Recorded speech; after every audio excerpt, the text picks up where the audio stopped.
Sugar patients every time follow up విజిట్‌కి వెళ్ళేటప్పుడు మీ మీ షుగర్ రీడింగ్స్ ఎంతలో ఉంటే బావున్నట్టు, ఎంతలో ఉంటే కంట్రోల్‌లో ఉన్నట్టని తెలుసుకోవడం చాలా ఇంపార్టెంట్. జనరల్‌గా షుగర్ పేషెంట్స్ తినక ముందర ఫాస్టింగ్ బ్లడ్ షుగరు, తిన్న తర్వాత post prandial blood sugar every month నెలకొక్కసారి అట్‌లీస్ట్ చేసుకోవడం అడ్వైజబుల్. దీంతో పాటు 3 నెలలకొకసారి యావరేజ్ బ్లడ్ షుగర్ హెచ్‌బీఏ1సి టెస్ట్ చేసుకోవడం చాలా ఇంపార్టెంట్. మీరు ప్రతిసారి విజిట్‌కి వెళ్ళేటప్పుడు ఎవ్రీ మంత్ వెళ్ళేటప్పుడు చాలామంది ఒక ర్యాండమ్ షుగర్ చూసుకొని, నా షుగర్ చాలా బావుంది అని అనుకుంటూ ఉంటారు. నో.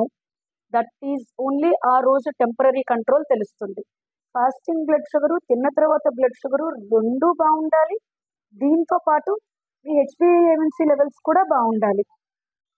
ఫాస్టింగ్ బ్లడ్ షుగర్ అనేది జనరల్‌గా చెక్ చేసుకునేటప్పుడు 100-130 మిల్లీగ్రాములు. షుగర్ టాబ్లెట్స్ వాడుతున్న పేషెంట్స్ 100-130 మిల్లీగ్రాముల లోపు, తిన్న తర్వాత బ్లడ్ షుగర్ 160-170 మిల్లీగ్రామ్స్ లోపు. ఇలా మెయింటైన్ చేయగలిగితే మీరు తీసుకునే టాబ్లెట్స్ కానీ, మీరు చేస్తున్న డైటరీ చేంజెస్ గానీ, మీ ఫిజికల్ యాక్టివిటీ గానీ బావున్నట్టు లెక్క.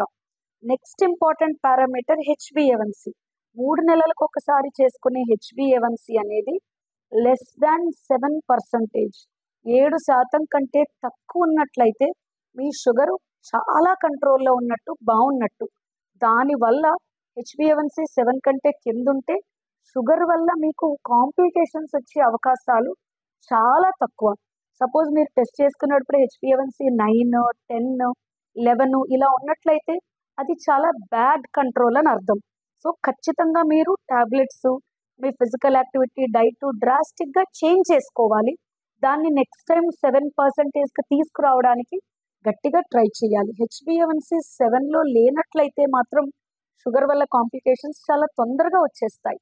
So, every visit fasting sample, తిన్న తర్వాత బ్లడ్ శాంపిల్ రీడింగ్స్ చూసుకోండి. 3 నెలలకొకసారి హెచ్‌బీ-A1సి రీడింగ్స్ కూడా చూసుకోండి. ఈ 3 నేను చెప్పిన టార్గెట్స్‌లో కనుక ఉన్నట్లయితే షుగర్ ఎన్ని సంవత్సరాలు ఉన్నా కూడా కాంప్లికేషన్స్ రావడానికి చాలా ఛాన్సెస్ తక్కువ. Thank you.